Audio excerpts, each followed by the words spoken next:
Então, o que a gente observa? Que nós temos custos fixos a pagar. O evento é importante? As obras são importantes? São. Mas nós temos que pensar no privado que está ali, né, gente? Vai fazer o VLT, é importantíssimo, né? Canta, vai ficar bonito, mas a obra está na frente da minha empresa, que não consigo vender mais nada. Só não consegue entrar aqui. O último que quis entrar, escorregou, caiu ali, ainda falou para todo mundo. Ou seja, o processo tem que ser melhor pensado, gente. Tem que ser de forma responsável. Porque senão não conseguimos pagar nossos custos fixos. Olha, dia 7 de setembro está uma maravilha. Quem trabalha aqui no centro vai ali, né? Ninguém não tem indo mais almoçaria, né? Você não consegue passar.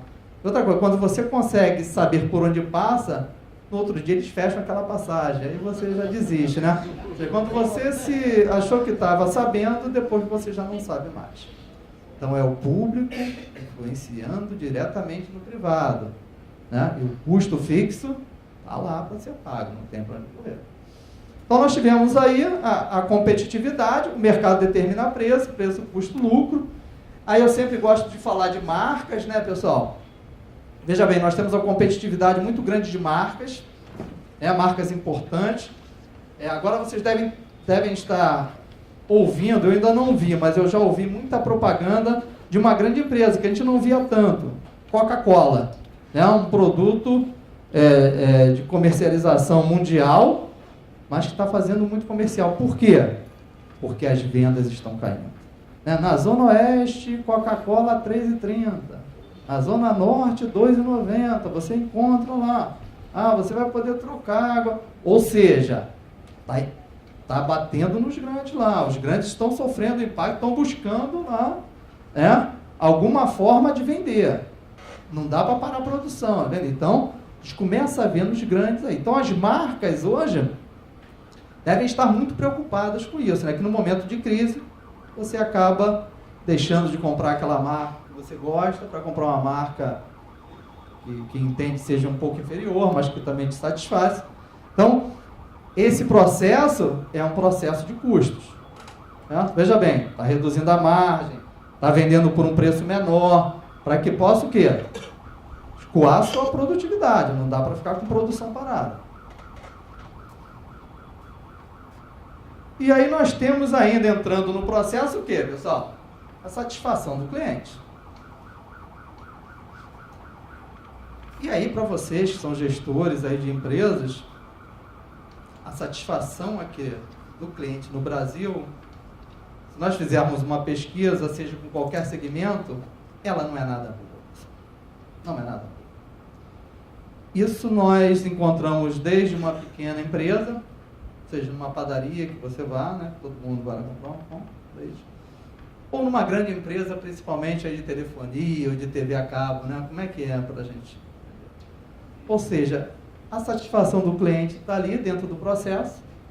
A maior parte dos clientes insatisfeitos, porque não são muito bem atendidos.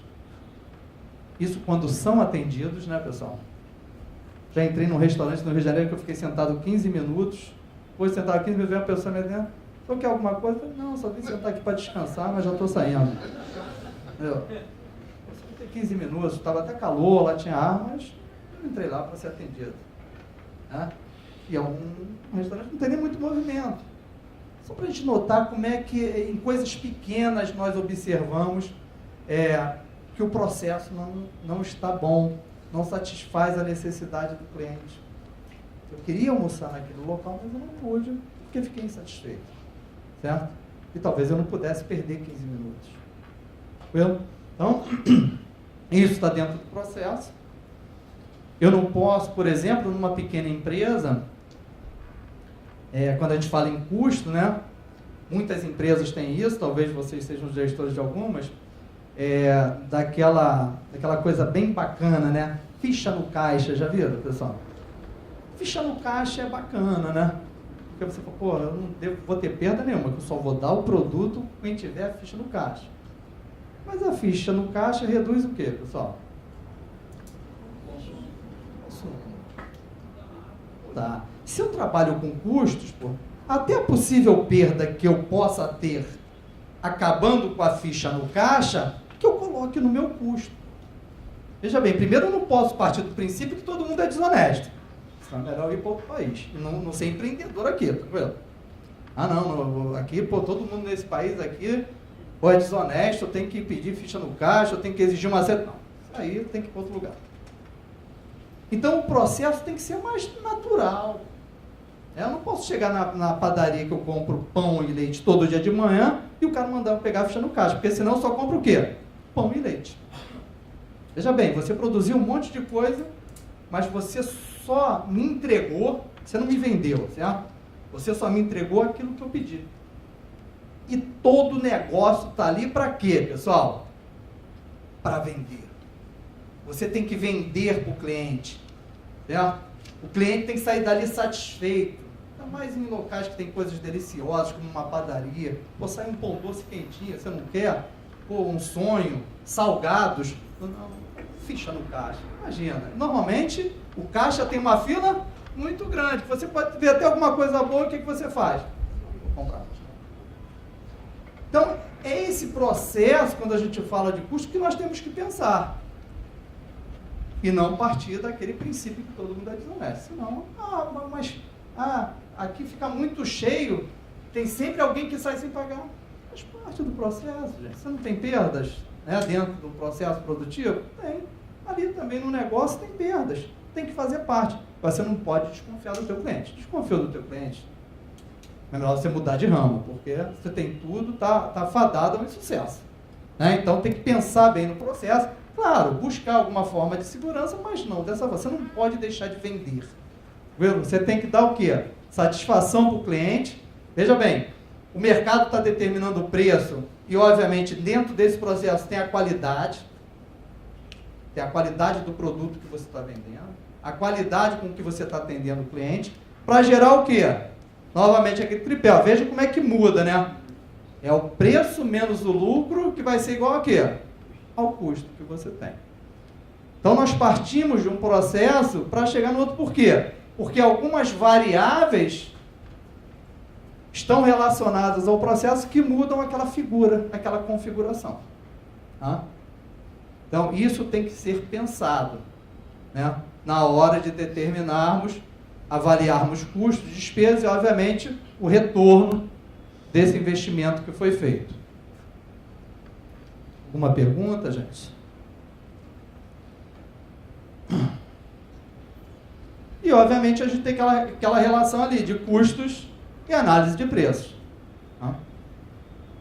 Ou seja, no momento de dificuldade, nós temos que buscar o quê?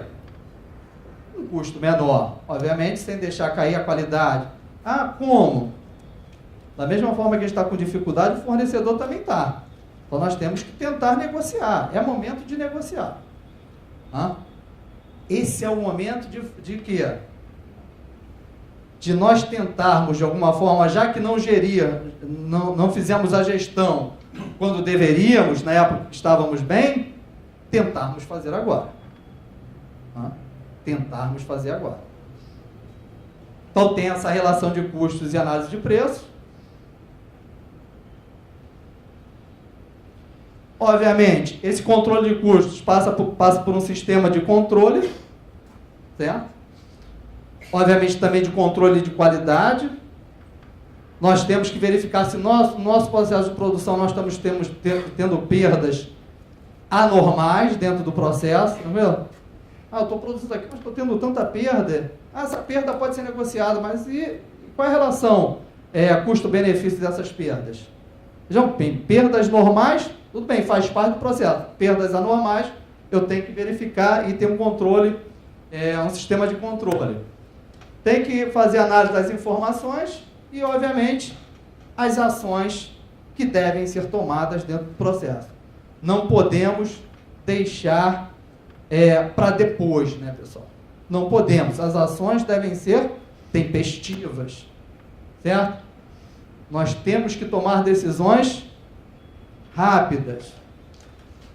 Hoje, o momento não tem como deixar para depois, infelizmente. Tem que ser pontual.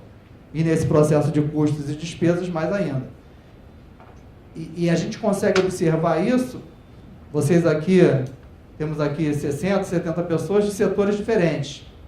mas eu garanto que a maioria dos setores estão sofrendo dentro do processo. Tem alguns setores que a gente pensa, está todo mundo mal, não. Tem alguns setores que estão bem, né? Que tem que aproveitar o momento. Por exemplo, quando a situação está boa, o que a gente faz quando a economia está boa? Obviamente, a gente está sendo bem remunerado e acontece problema com o nosso eletrodoméstico. Pô, eu vou avaliar o custo-benefício, vou consertar ou vou comprar um novo? Normalmente você compra um novo. Quando a situação está difícil, o que você faz? Deixa eu procurar lá para consertar. Talvez seja mais fácil. Talvez o custo seja menor. Não tem condições hoje de entrar num crédito, tudo isso. Então, esse setor veículos. O setor automotivo aí. Teve uma época aí que o pessoal estava comprando o carro, ainda mais em 72 meses, né, pessoal? Comprava. Alguns não conseguiam nem terminar de pagar. Obviamente, 72 meses são 72 meses, ainda mais para você comprar um bem como um carro. Né? Um carro popular de 40 mil reais. Né? No nosso país aqui, um carro popular custa 30, 40 mil reais. Hoje, o que está acontecendo? Até pessoas com uma condição melhor estão fazendo o quê? Não estão trocando seus carros. Certo? Então, isso impacta onde? Lá na indústria, né? Automobilística, obviamente impacta nas concessionárias que vendem os veículos, e o setor de manutenção está acontecendo o que com ele? Melhorando, você vai fazendo manutenção do veículo. A própria concessionária talvez esteja ganhando mais na manutenção e na revisão do que na própria venda, ganhando mais em termos proporcionais de cada um, obviamente. Né? Mas é isso, é analisar e tomar as ações corretas. Professor, e quando isso se reverter lá em final de 2017, 2018, esses setores vão cair? Talvez não, vai depender de quê? De como foi feito esse processo. Veja bem, quem estava acostumado a trocar de carro, foi fazer a manutenção, o carro ele gostava e o carro continuou, o que ele vai pensar lá na frente? Mas eu não preciso trocar de carro. Às vezes eu posso ficar, ao invés de ficar 2 anos, eu fico 4, 5 anos com esse veículo. Certo? Isso são ações que a economia vai determinar, certo? Dentro do processo.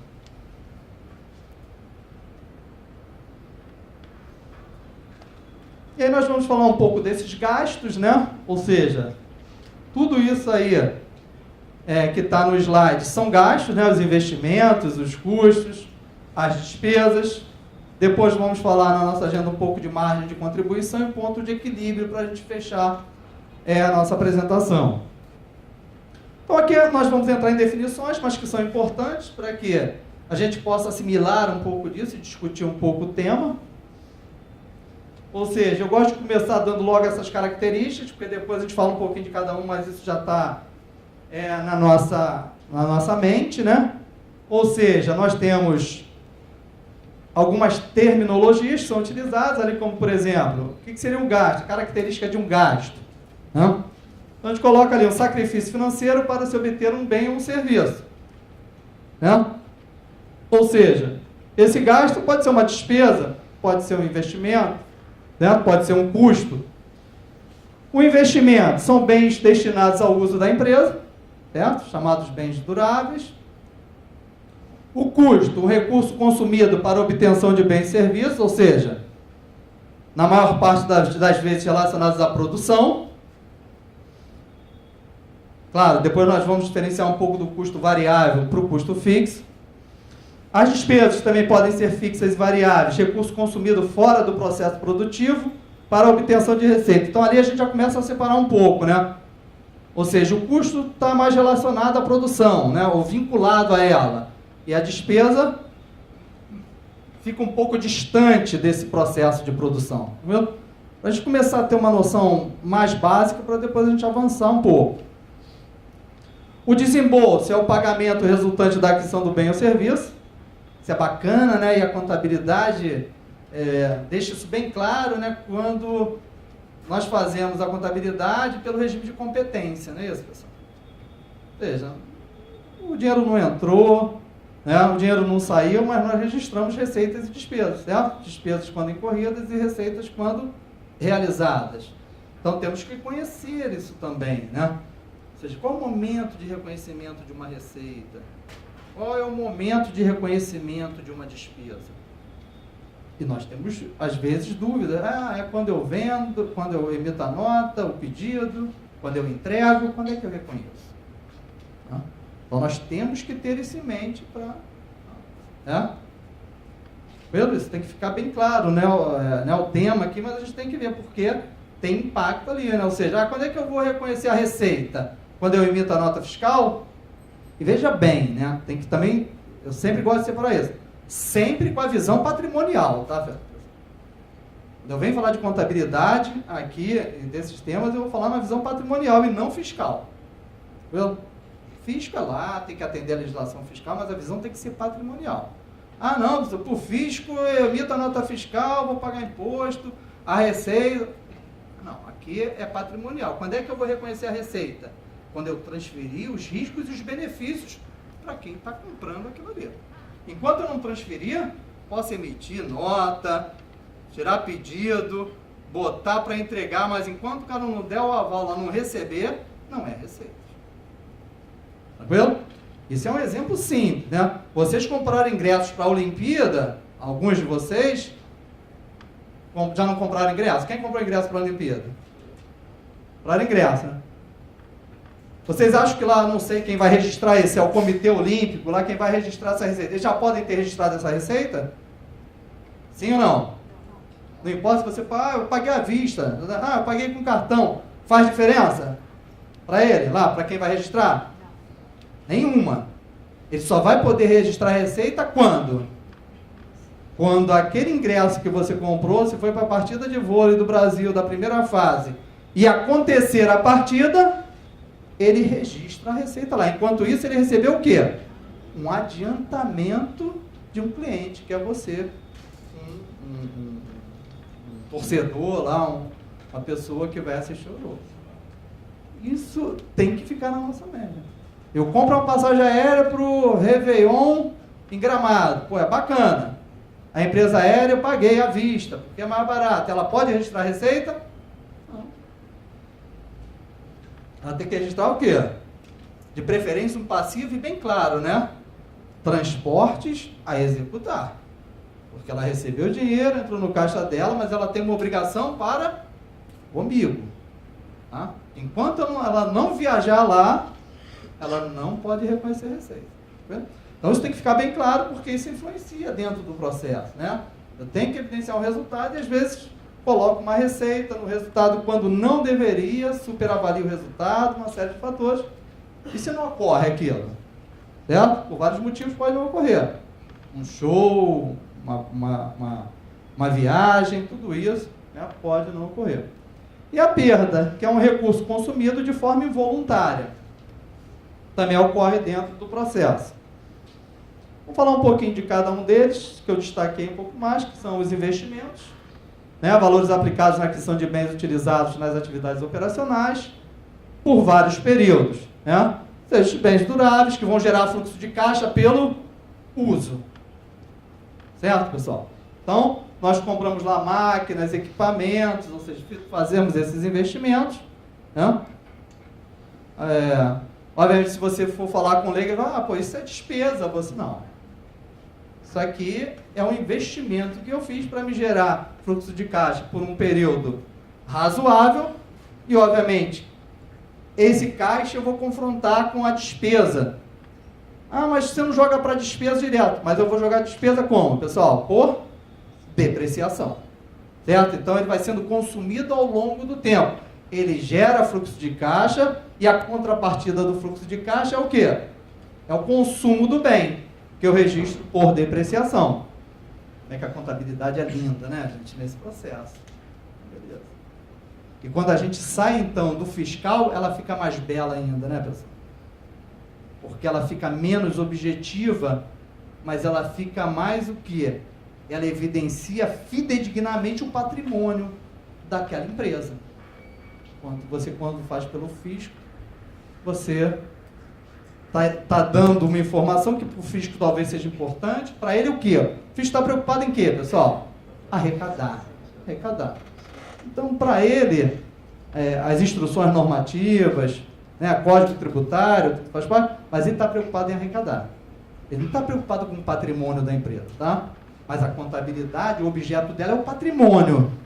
E se eu faço método linear, a máquina há 10 anos, pois é muito bonito, objetivo, fácil de explicar, mas não representa fidedignamente o patrimônio das empresas. Não representa. Imagina no momento de hoje de recessão que a minha máquina está produzindo bem menos. Ou seja, tem uma capacidade de produção e está tendo uma produção reduzida. E eu vou lá e tasco-lhe 10% de depreciação. Ou seja, estou subavaliando meu patrimônio, porque estou reconhecendo despesa, reduzindo meu patrimônio, quando não deveria. Ou seja, aquela máquina deveria ser o quê? Depreciada por quê? Pelo método de unidades produzidas. Certo? Ou seja, com certeza, se ela produziu menos, ela deprecia menos. Se ela produz mais, ela deprecia mais. Certo? Agora, 10%, meu amigo, até meu filho de 4 anos, se eu explicar direitinho, ele vai fazer esse 10%. Filho, aqui ó, 1.000, divide por 10. Dá 100, pai. É objetivo, mas não representa o objeto da contabilidade, que é o patrimônio. E nós não podemos fugir disso. Temos que separar fisco do contábil e, obviamente, o fisco é uma consequência do contábil. É por isso que eu tenho ajustes a fazer. Dá trabalho? Dá, mas tudo dá trabalho. Não? Aí vai depender do que a gente quer, né?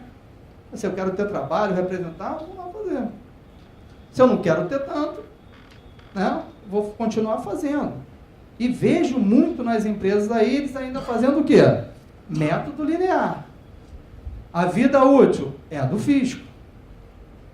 Não dá, né? Até porque as empresas são muito diferentes e têm processos diferentes, decisões diferentes. Então não pode, toda empresa, um veículo deprecia em 5 anos. Não. Na mesma empresa podem ter depreciações diferentes, né, que impactam ali a despesa? Claro que pode. Eu posso ter veículos para a diretoria que a vida útil eu defino que são 2 anos. Os diretores não tem que trocar a cada 2 anos. O diretor reclama se o carro não for bem novinho. Vendedor. Pô, o vendedor vai ficar 10 anos aí enguiçando com esse carro na rua. 10 anos. Ou seja, na mesma empresa eu posso ter vidas úteis diferentes para o mesmo tipo de bem que é um veículo. Então a gente tem que pensar nisso, porque isso vai refletir no patrimônio das empresas. Né? Ou seja, é aquilo que a gente fala, o professor Eliseu Martins fala muito bem, o subjetivismo responsável. Né? O que é um subjetivismo responsável? É algo que você decide fazer, que precisa ser justificado. Tranquilo? O que é objetivo, você justificava com o quê? Principalmente com a legislação fiscal. Né? Por que você faz método linear? Porque o fisco determina. Objetivo, tranquilo. A justificativa era o fisco. Não, por que você definiu que a vida útil desse veículo são 2 anos? Porque a administração definiu. Está aqui um processo, uma política definida pela administração, que definiu que a vida útil dos veículos da diretoria são 2 anos. Dos vendedores, 5 anos. Dos empregados que utilizam os veículos da empresa são 10 anos. Depois eles podem adquirir o veículo pelo valor residual. Então temos que pensar nisso. Isso impacta resultado, é despesa. Né? E até eu ia falar no início, tem muita gente que encara a despesa, fala assim, não, despesa é bom, que despesa reduz a base de cálculo do imposto. É bom, pessoal? Pode até ser, mas friamente eu vou falar que é bom? Não posso falar. Viu? Friamente eu não posso falar, eu tenho que pensar antes de falar. Por quê? Imagina algo que eu posso capitalizar no ativo e jogo para despesa. Subavalio o meu patrimônio. Então a gente tem que refletir. Não, reduz a base de cálculo, é bom, tá legal. O teu patrimônio vai sendo deteriorado, porque foi para despesa, você não vai voltar depois capitalizar aquilo ali. Veja, então, essa mudança na contabilidade foi fantástica, né? Essa convergência às normas internacionais, para que a gente possa refletir a contabilidade de acordo com o seu objeto, que é o patrimônio.